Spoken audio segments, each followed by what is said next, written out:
Roll it. Let's roll it. This is the Volley House Podcast, episode 43. 43. And today, we're going to be outside. We're going out in the wild? Suffolk County Fire Academy for the Joey D Seminar. 2025 Joey D Seminar, Long Island. So enjoy the show. We'll be back in the studio next week.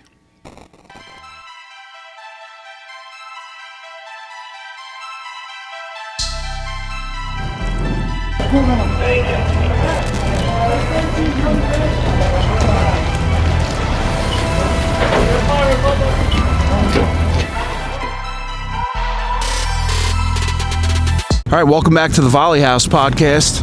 We're here today at the Joey D Seminar here at Suffolk County Fire Academy. As you can see, things are well underway here. We got a couple of evolutions going with some of the burn buildings, and I'm going to bring it over right here to the man, the myth, the legend, Kevin. Kevin, tell us what's going on today. Well, we got well over 400 students here on the grounds at the Suffolk County Fire Academy. A lot going on here. We had 28 different programs. We're also in Hagerman Fire Department's training facility and also in Riverhead. So we got a lot of stuff going on. And we're also completely out of our comfort zone here. Not in the studio, out in the wild. Back to you, Tom. And I need all of you to stop what you're doing and listen.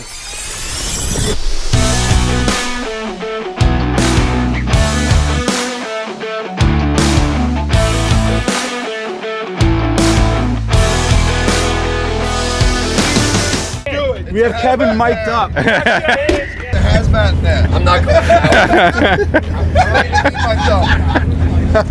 to. We're here with Mike Monaco from the Hazmat guys, just over at the Lithium-ion class.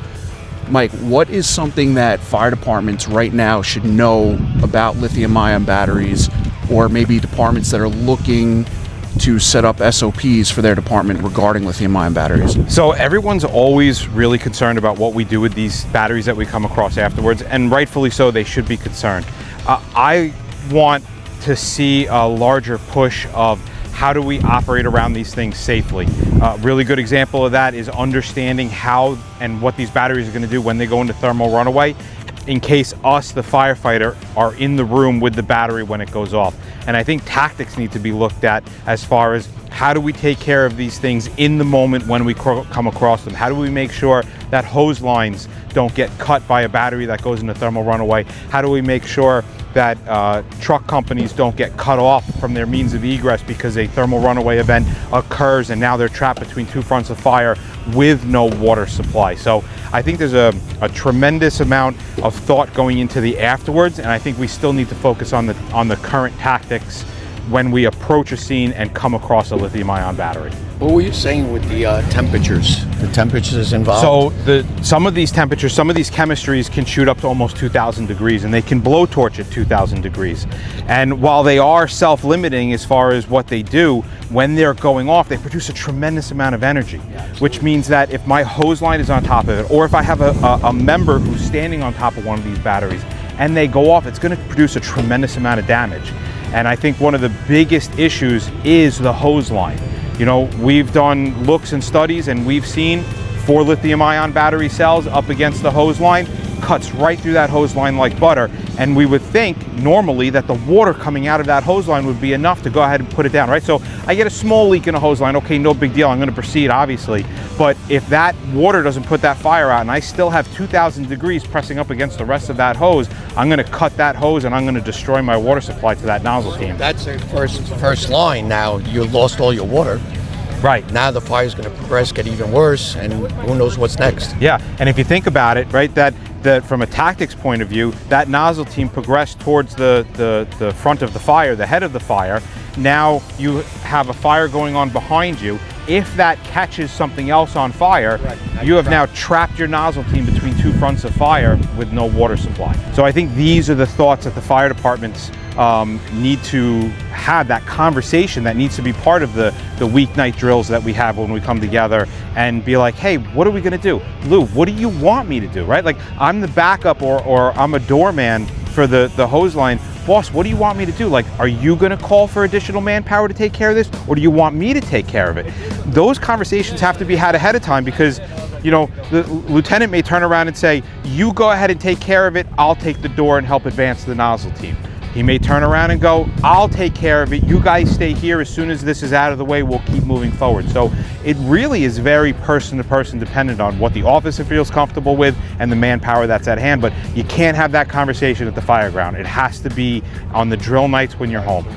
All right, well, you heard it from Mike. If you guys are thinking about updating your SOPs for lithium-ion battery fires and want to have more of a conversation, make sure you're doing it on drill nights. Back to you, Tom. All right, we're here with John, who came all the way down to the Joey D seminar from Quebec, Canada. Wow. Speaks French, but he's taking the time out to tell us a little bit about his experience here. How's it been here for you so far? Really great. Is a good opportunity to be here. I will try to go in Texas in February, so I like it. Now, how many people did you come down here with? Alone. You came down here alone?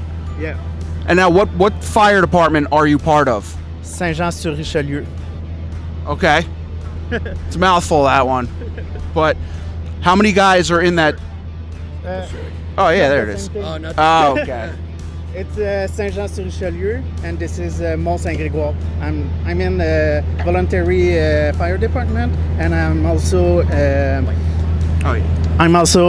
a paid department. Okay, so volunteer and paid. Yeah. How are the volunteer departments up in Canada? Do they differ from the volunteer departments here? Kind of. We don't have a paramedic. We just do fire. Just do fire, no EMS. No EMS. This is something else. Gotcha. Now, the fire departments up there, how many members are in your volunteer fire department? We are 20. And in the paid, we are 60 firefighters. And now, in your both volunteer and paid department, how big of an area do you guys serve? How many square miles? Oh, it's a good question. I don't know, but You don't know. we have. I can say this. We work others fire departments, so we can go in different places. Mutual aid. Mutual aid. Areas.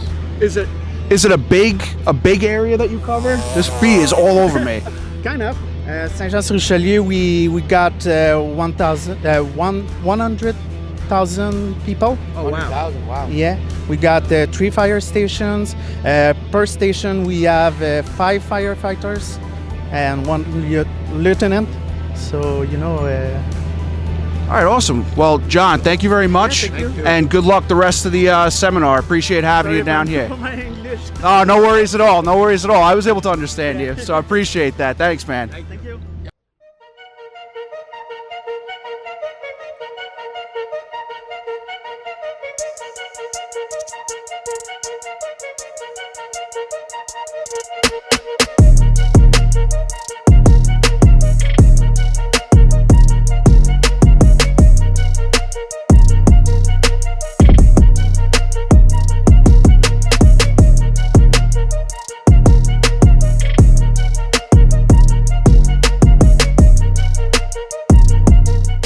All right, I'm here with Dominic from Rhode Island, Providence, Rhode Island. And what's your name? Tyler.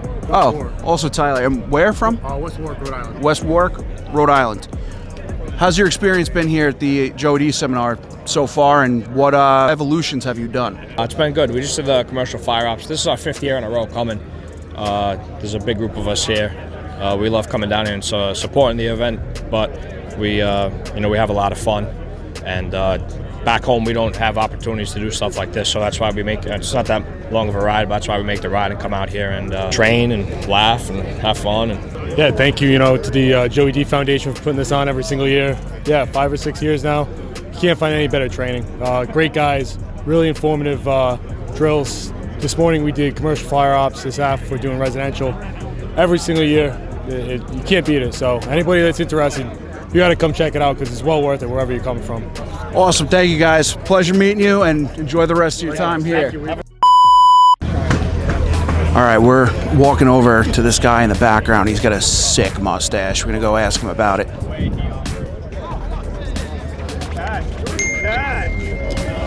How's it going, guys? My name's Tyler. I'm with the Volley House podcast. This is Ryan on the sticks here.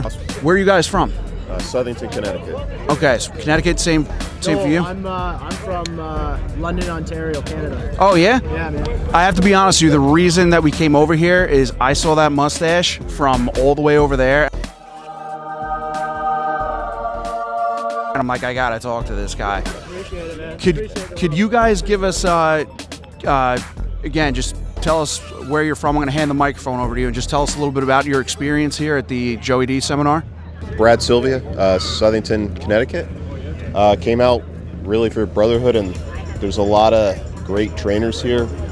Trips, ticks, trips. Obviously, I'm going to get at it this afternoon, do some live fire. Don't get a lot of that, so. But I'll hand it over to the mustache man and let him speak. Awesome. Yeah, Brad Gregory. Like I said, I'm from Ontario, Canada. Been on for coming up on like 10 years with Sarnia Fire Department. I've known about the Joey D seminar for a long time. Tried to get out here, just never worked out, but I was able to swing it this year. And yeah, it's phenomenal Brotherhood. Absolutely phenomenal cause too. You know, knowing the story and the background of the Joey D and Jeff Cool and Rescue 3, right? So yeah, just glad I could be out here and support and, you know, get some phenomenal training from amazing instructors. We don't have too many conferences like this in Ontario, so this is unreal. You know, it's the amount of instructors from across the country donating their time to give back to the service. It's phenomenal. We're talking it's inspiring. The price here, I mean, for what you're getting, you can't beat it. You pay thousands of dollars for the other stuff. So, it's, Yeah, for sure. definitely the instructors donating their time is huge. Yeah. All right, so we're here with a couple of firefighters from Huntington Manor. And who do we got here? What's your name? James O'Connor. James O'Connor. So, James, you want to just tell us a little bit about some of the evolutions you've hit so far, what your thoughts are, and if you want to pass it down to your buddies here, and I want to hear from everybody. Yeah. So this morning,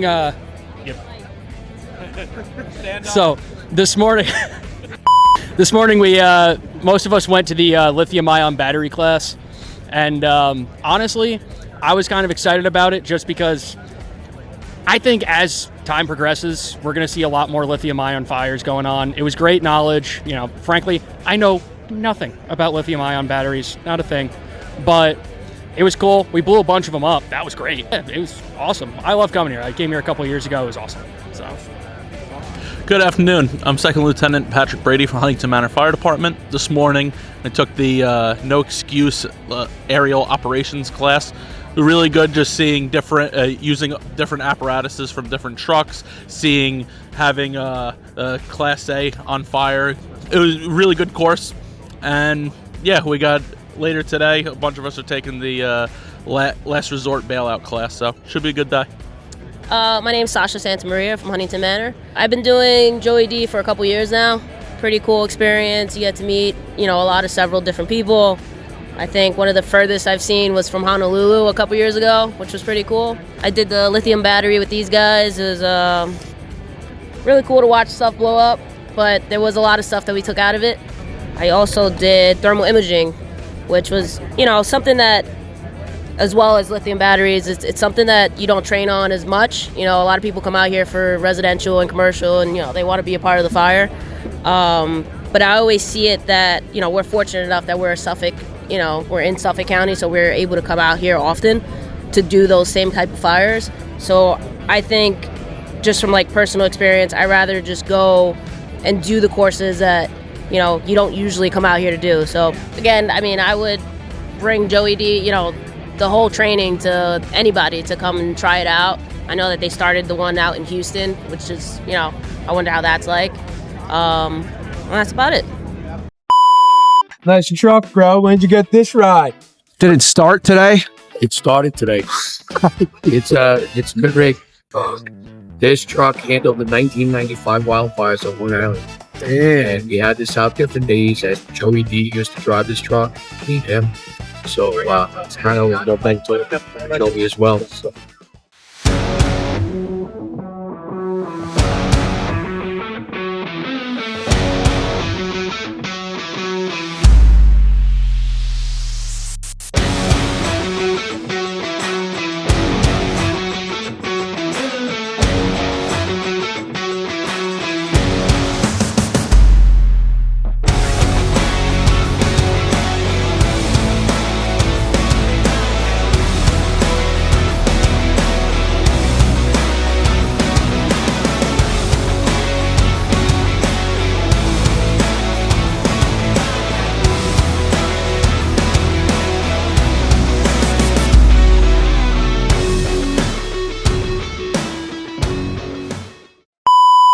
All right, I'm here with Don Colarusso with All Hands Training, All Hands Fire.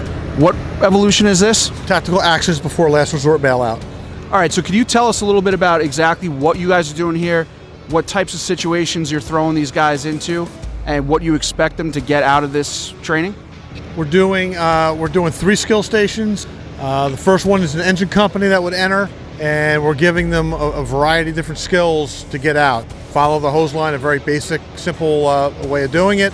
We're getting to a window, getting to an exit, breaching a wall. So we're giving them bits and pieces, not just the simple stuff.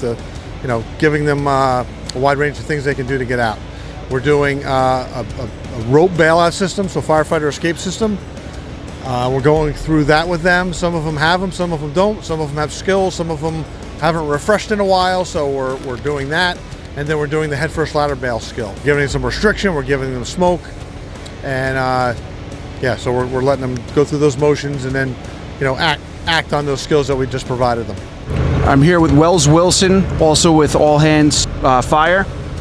And you guys are going over a bunch of different scenarios in here. Can you walk me through some of the stuff that you've seen so far with the classes that have been in here, how the training's been, how they've been handling it, and maybe some of the tips that you're giving them that you can give the audience as well? We're going over some fundamentals of just basic survival stuff. A lot of the techniques and tools that maybe we teach folks early on in their academy, Fire 1, Fire 2 skills, but we're looking to reinforce those, dust off some of those skills, so when things go wrong, they're not so far back in their Rolodex of skills that they can't access them. So we're going over just some real easy fundamentals, dusting off those basic skills, how to enter and exit a window under duress, options that they have when plan A and plan B don't go well, so that plan C and plan D are sort of at the top of their mind and they have those available. So some of those skills that we're looking at today are headfirst ladder bails.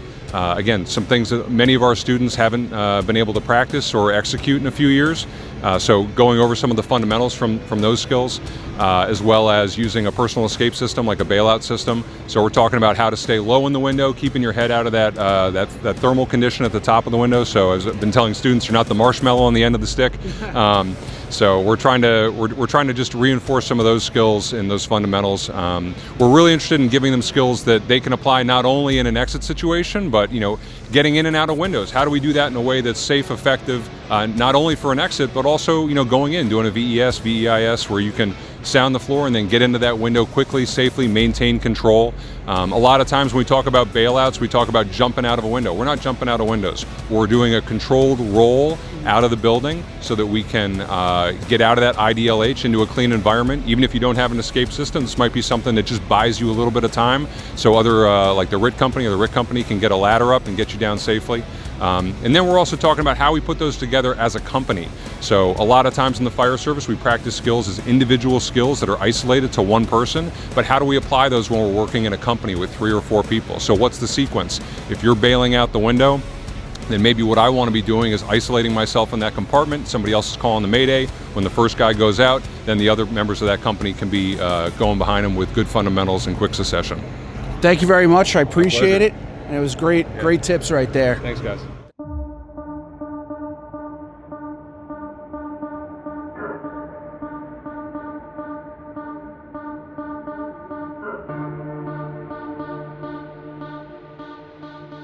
I'm here with Jeff Cool. Jeff, I know this whole seminar, the whole foundation means a lot to you, and you're very closely connected with it. Would you be able to share your experience and a little bit about what you were talking to the guys over at the All Hands training about? Well, first, this foundation started 12 years ago after we lost Joey D. We're coming up on we lost him November 22nd, 2011, coming up on 14 years. And, you know, we were crushed when we lost him. You know, I mean, he was he was the fire service. You know, I mean, he was an encyclopedia of knowledge. He was a doer, man. He was the guy that wanted to know how everything worked. And if he knew how it worked, he wanted to know how to make it better, you know, that evolution. He was that go-to guy, you know, just could do anything. And we lost him and like, all right, well, what are we gonna do? You know, his family's crushed, we're crushed, and, you know, and there was no doubt about it that Joey was gonna be a leader in FDNY. He was already a leader in the fire service, the volunteer fire service out here in Long Island. I mean, we stand here behind Rescue 6 from Setauket, and he designed this rig, you know, I mean, this is his baby. And you know, we started the Joey D Foundation, and we started out just doing lectures, and it's grown so much in 12 years. Now we run a 3-day seminar here on Long Island at the Suffolk County Fire Academy, and we get students from all over North America. You know, the furthest in North America has been Honolulu, and we've had Canadian firefighters on a regular basis coming here, and this year we have 2 Ecuadorian firefighters. So we're like branching out, like, you know, nationwide. You know, not nationwide, worldwide, and it's just amazing to see that this is Joey. You know, this is Joey that's doing this. You know, he wanted guys to be the best, you know. I mean, unfortunately, there's a lot of people in the fire service, both paid and volunteer, that wear the costume, you know, and they wear a costume. And when it's time to do Superman shit, you know, they step out of it. You know, there's only a handful, but everybody here seems to be really in tune with it, and they want to be part of the fire service. They want to be that firefighter, that A-game firefighter, you know, and it's commendable, you know, and it's a great tribute to Joey that we're touching so many people. I mean, in 12 years, I think we've given away $1.5 million, and we provide grants to fire departments across North America that can't afford bailout systems. So we provide the training and the systems for that department. We don't just give, you know, the equipment and here you go, you know. So it's just good stuff. Talking about that day. That day was a crazy, crazy day. That was, you know, January 23rd, 2005. There was a nor'easter in New York area, and wind was blowing in excess of 45 miles an hour. Temperature was in the teens. There was about a foot and a half of snow on the ground. We get a box at 07:58 hours in the morning. Rescue 3 responds shortly after. It was a 4-story building, 3 apartments per floor. It looked like a textbook fire, if you will. There is no textbook fire, and hindsight's 20/20. You know, I mean, every day we turn around, something bad's happening in the fire service. And I already talked about the weather conditions, but unfortunately, this building on the 3rd and 4th floor, they were illegally subdivided apartments. So there was apartments inside of apartments that was a hamster habit trail. And on the fire floor, the 3rd floor, there was an illegal wall that didn't run floor to ceiling. It was made out of 2x4s and medium density fiberboard. It didn't go floor to ceiling. It ran about 10 to 12 inches shy of the ceiling. The engine was pushing in. They thought they were hitting it. They lost water. They're moving in again. They see flames, but it's fire coming over the wall. They're not hitting it. Then shit goes sideways. They lose water altogether. We're on the floor above.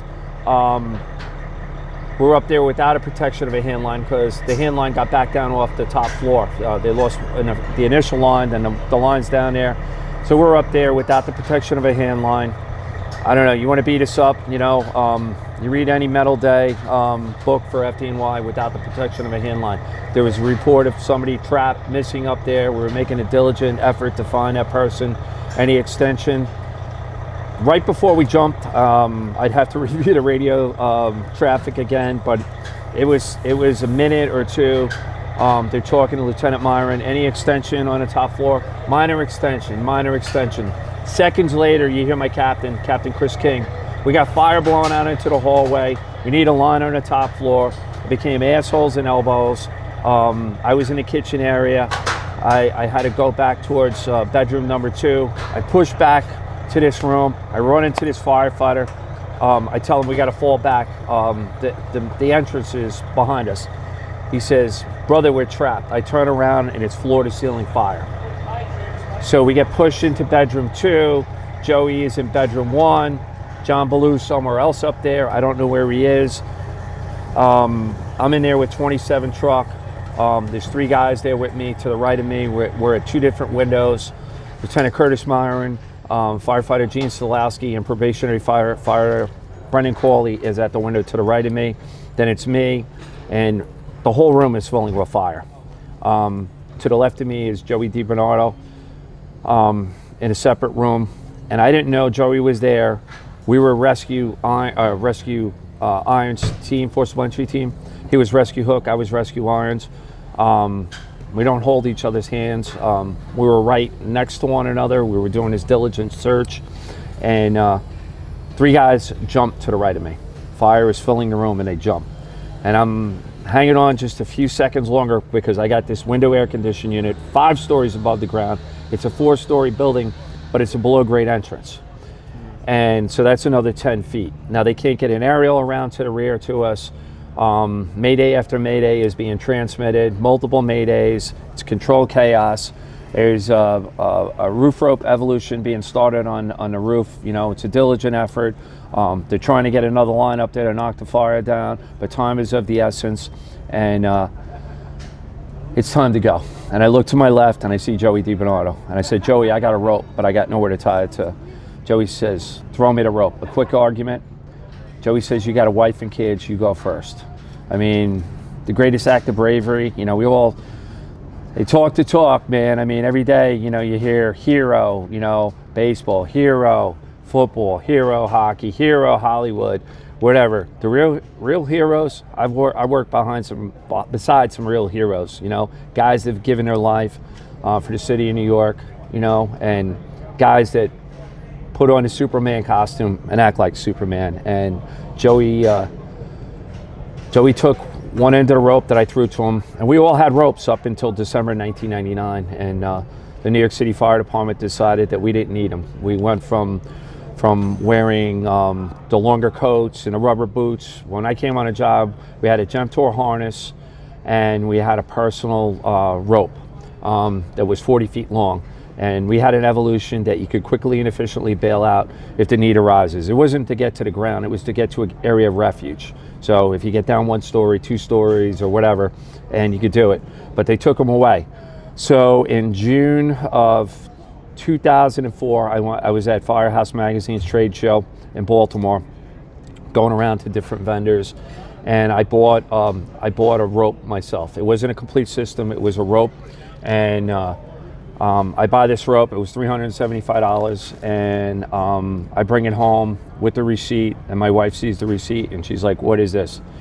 And I'm like, "It's something that might save my life someday." And she said, "That's a lot of money." I said, "It may save my life someday." 6 months later, to the day, it saved my life. Wow. You know, and saved Joey DiBernardo's life. So I throw him one end of the rope. He wraps it around his arm. He stands on it for friction. I take the rope in a belay fashion. I wrap it around my body. I didn't take my turns on my harness. I wrapped it around. Hindsight's 20/20.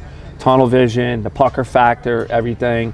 I'm on fire. I mean, my gear is melting, and I roll out the window. And I had a lot of slack in rope. This is speculation, but it's what I believe that was happening. So exposures, just so everybody is, you know, aware of this. Exposure 1's a street. 2 is an alley.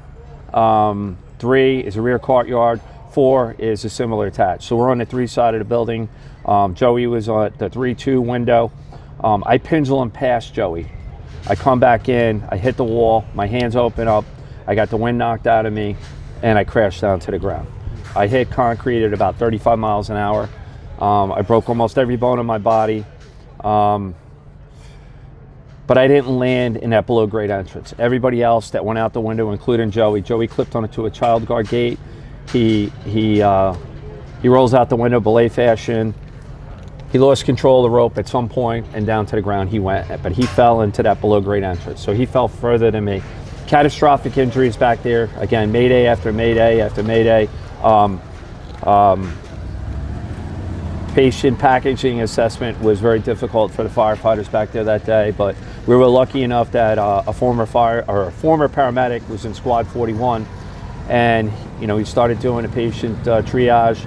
Got to Gene Solowski first, because Gene was dead. Gene was not breathing. His knee came up, hit his chin, drove his head back into his air pack. He had an internal decapitation. Joey had catastrophic injuries, broke almost all the bones in his feet, broke his pelvis, amongst other things, ribs and this and that. I broke my pelvis, my ribs, my shoulders. I bled out 72 units of blood where they had all the bleeding stopped. Brendan Cawley, he walked out of the hospital like 10 days later. He was the probie. He's still a firefighter for the city of New York. I told you about Gene Solowski. Unfortunately, Lieutenant Curtis Myron and firefighter John Blue were killed that day. And that afternoon in a separate fire, it's the only time in the history of FDNY at 2 separate fires that there's been multiple line of duty deaths, and Richie Sclafani died that afternoon in a separate fire. So, I mean, unfortunately, fortunately for myself, I'm still here, and Gene Solowski's still here, and Brendan Cawley's still here, and we all talk about it. Once in a while we're together and we all talk about it, and we talk about our trials in life, and how we overcame it, and we honor our brothers, and try to pay it forward in the fire service. But at the end of the day, Kurt, John, and Joey from that morning fire are not here, and firefighter Richie Sclafani, and we honor their memories, and that's what we do with the Lieutenant Joseph P. DiBernardo Memorial Foundation. We carry his name on, and we honor him and his sacrifice, and we don't want to make sure that this doesn't happen to another firefighter. In the words of former Rescue 1 Captain Bobby Morris, that's now I think he's the fire commissioner in Stamford, Connecticut, is that the procedures of FDNY, and a lot of our books are written in blood, the blood of our fallen, that have been killed in the line of duty, and it's up to us to honor them and to learn from them so it doesn't happen again. And that's FDNY, but it could be LA, it could be Detroit, it could be Florida, it could be out here in Suffolk County.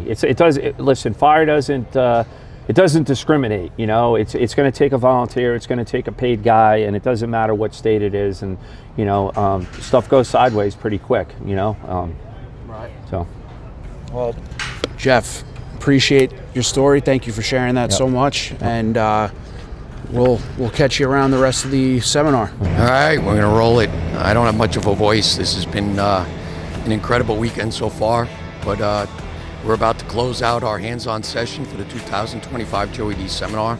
But we had well over 400 students here, plus we have students over in Hagerman and Riverhead, so it's been a great success. Departments from all over the country. We have people here from Ecuador and Canada, so it's just been an amazing Joey D seminar. And a lot of people, they follow the podcast, so I'm glad you're watching, I'm glad you're here, and please come out and support the Joey D Foundation.